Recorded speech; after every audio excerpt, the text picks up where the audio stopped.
안녕하세요. 당신입니다. 네, 이번에는 술 마시는 리뷰가 아니라 그 좀 강연에 대한 내용을 준비해 왔어요. 그 와인 용어 중에 리제르바라는 용어를 요새 많이 볼 거예요. 특히 이마트나 이런 데 가서 보면 좀 저렴한 와인인데 리제르바라는 명칭이 붙고 가격을 조금 더 올려서 파는, 예를 들자면 많은 때에 원래 와인을 이제 생산하는 곳이고 그 마크가 붙어 있었던 그 와인인데 그게 이제 리제르바가 붙고 한 2만 원대에 파는 그런 경우를 굉장히 많이 보셨을 거예요. 그러면 이제 궁금증이 생기실 거예요. 특정 분들은 그럼 리제르바는 뭐냐? 리제르바가 붙으면 특별하고 더 좋은 거냐? 더 맛있는 거냐? 이런 이제 의문점이 생길 수밖에 없잖아요. 물론 이제 그런 거 상관없이 그냥 리제르바 붙으면 좋은 거구나 하고 마시는 분들도 있겠지만 이제 아니신 분들도 있기 때문에 이제 그런 분들을 위한 좀 정보를 준비해 봤습니다. 리제르바는요, 영어로 표현하면 리저브거든요. 리저브가 뭐죠? 예약하다라는 동사잖아요.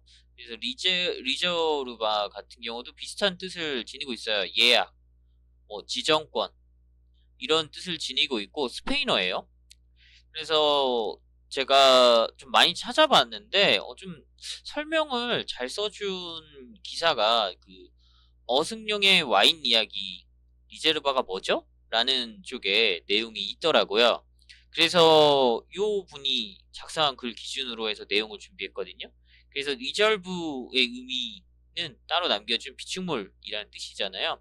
그래서 원래 리제르바 와인을 만들기 시작한 게 와인의 작황이 매년 좋을 수가 없잖아요. 근데 이제 포도를 만드는 와이너리 같은 경우는 자기들이 어떤 프라이드가 있잖아요. 그러면은 최고 좋은 그 산출물을 낼 수 있는 그 해 연도에 그 포도를 가지고 와인을 만들고 비축해 두고 싶었을 거예요. 예, 비축해 두고 싶었다라고 하더라고요. 그래서 그때 이런 용어를 쓰기 시작했다는 거죠. 뭐 그러니까 작황이 안 좋은 해의 포도는 그냥 싼 포도주로 만들어서 팔고 작황이 좋을 때는 리제르바라는 명칭을 붙여서 팔았다는 거죠. 그래서 그게 지금까지 이어진 거죠. 그래서 리제르바라는 표기가 붙은 와인은 오크칩이나 오크 파우더로 화장하지 않고 오크통에서 제대로 숙성된 와인을 의미합니다. 그리고 좀 더 리제르바 표기가 붙은 것보다 좀 더 오래 기간 숙성한 와인에는 그랑 리제르바라는 표기가 붙고요. 그래서 아까 제가 이게 용어 자체가 스페인어라고 했잖아요. 그래서 스페인이 등급이 좀 꽤 까다로워요. 그래서 코리안자, 리제르바, 그랑 리제르바, 노블레, 아네오, 비에오 등의 명칭이 좀 붙고요.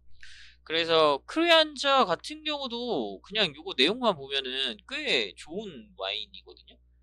그러니까 이것도 왜냐면은 오크칩 숙성을 하지 않았다라는 거거든요. 지금 보시면 알겠지만 오크 숙성을 6개월 이상 했다는 거잖아요.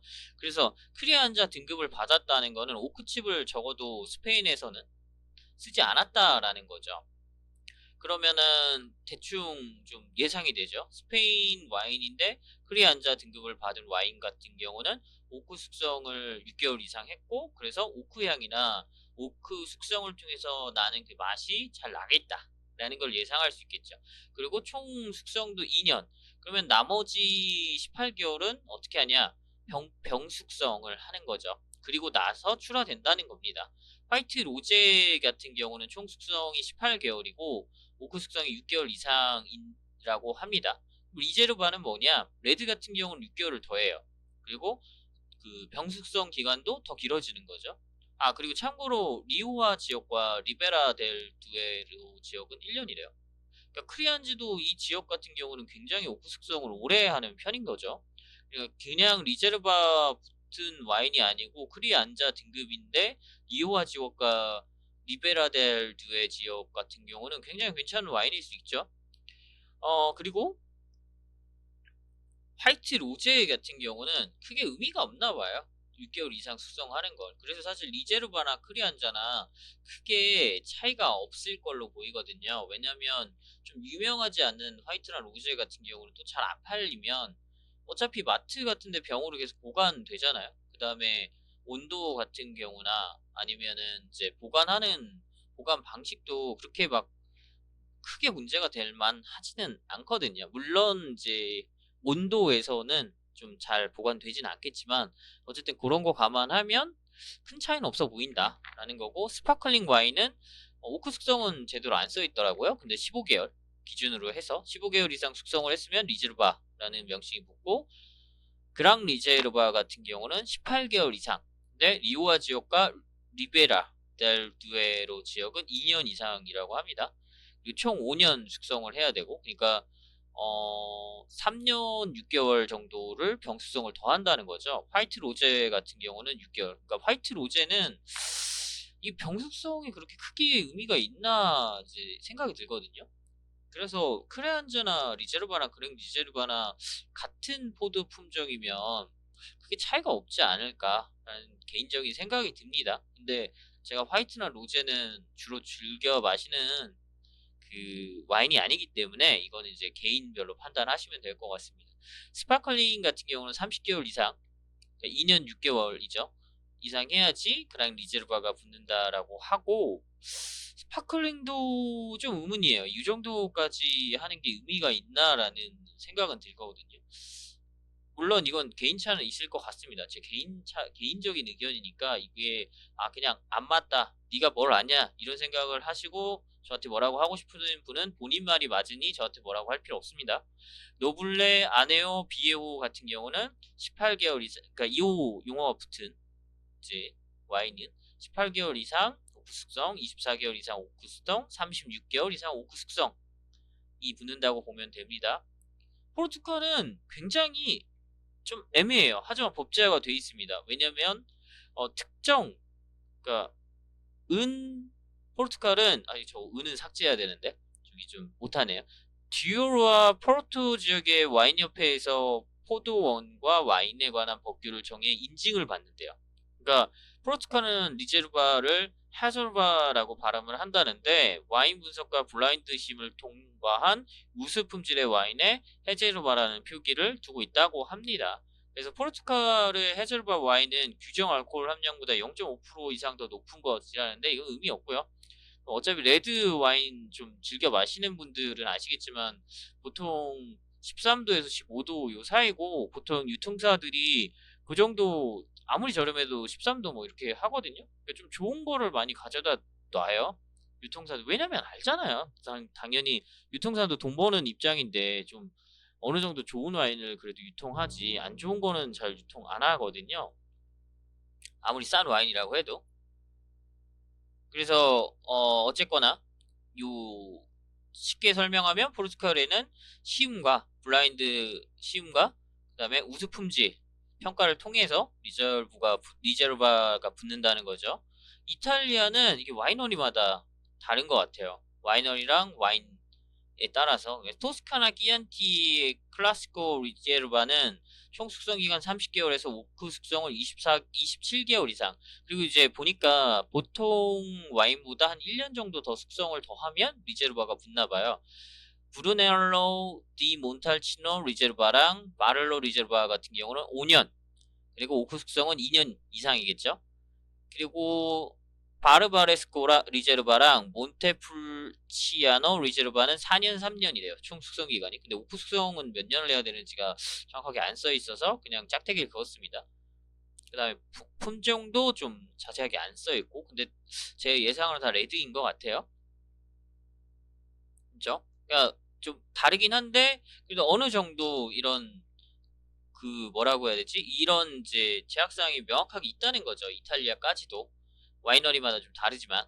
근데 문제는 리제르바를 아까 말했듯이 스페인, 이탈리아, 포르투갈, 오스트리아 등은 법규가 있긴 한데 미국, 호주, 남미, 칠레, 신대륙 국가들에서는 와이너리가 이제 자체적으로 판단한다는 거죠. 그러니까 병에 리제르바가 붙었는데 이게 무슨 기준으로 리제르바를 명시한 건지 알 수가 없다는 거죠. 근데 요새 그 이마트나 어디 와인샵 같은 데 가면 실내 와인 중에 리제르바 붙은 게 굉장히 많거든요.